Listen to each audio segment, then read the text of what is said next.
Good morning everyone, welcome back to Sow, Grow and Cook on this windy late February morning. Here's a quick update on those autumn fruiting raspberry cuttings I took at the end of November, early December. I stuck them in a pot and I just left them in the polytunnel. Look at them, they're all in leaf now. I presume they've got roots, although I haven't pulled them out to check. I haven't seen any roots underneath, so time will tell if the roots do actually come through. I can't imagine they'd be growing all these wonderful leaves if they weren't growing roots as well. But I'll leave them a bit longer and then I shall tip them out and repot them.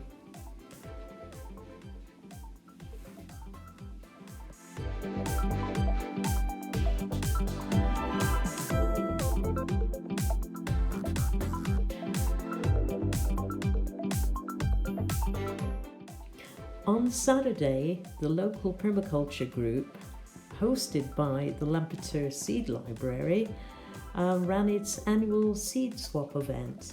It invited people from the community to bring in any surplus seeds they have and swap them with other seeds that they might like or need and take away. And if you didn't have any seeds to swap, you could make a small donation and take away some seeds anyway. It's a really social event. I met up with people there I already knew. And I also met somebody I've been communicating with but not actually met in person yet.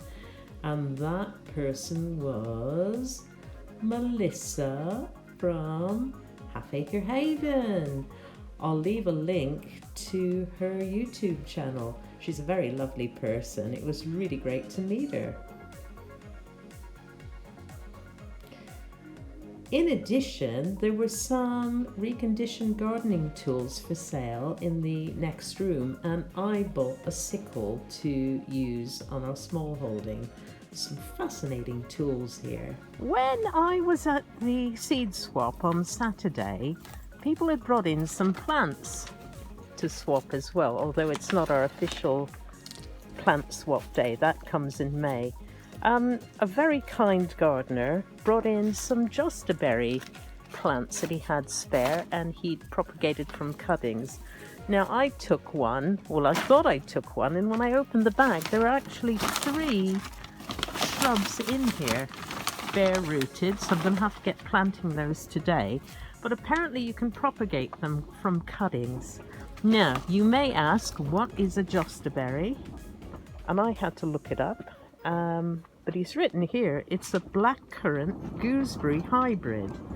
Now, it doesn't have the spines that gooseberry has, so no thorns. And the fruit is bigger than a blackcurrant and slightly sweeter, and it's fantastic for jam making. Sorry about the sound of the wind blowing. The polytunnel plastic's getting a little bit loose. We're going to have to tighten it up after all this weather stops. Anyway, I had a Jostaberry when I lived at my old house, and Jostaberries is similar. It's not a hybrid, it's a distinct species apparently. I thought it was a hybrid, but Jostaberries have got massive lethal thorns on them, and it just made picking the fruit virtually impossible, so I had to get rid of them because they grew quite vigorously, but you couldn't get at the fruit. So I just got rid of those. But this sounds like the perfect compromise. In fact, it's not a compromise, it's even better. So I should plant these up today. I mean, aren't people generous? It's lovely how people just kind of swap and give things away. Fantastic. You should all try, where you are, having a plant swap at your allotment clubs, or just with a bunch of friends, or whatever, your horticultural groups or your gardening clubs. Seed swaps and plant swaps are such a lovely and accessible way to get gardening, and makes it inexpensive and fun and social. Right, I've now planted the Jostaberries. There they are, alongside some of my other fruit bushes. I've got blackcurrants and gooseberries. along the way here.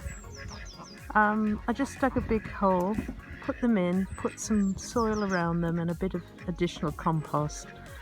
And then I put cardboard around the surface after I firmed the soil in and put wood chip on top to retain moisture and stop the weeds from growing.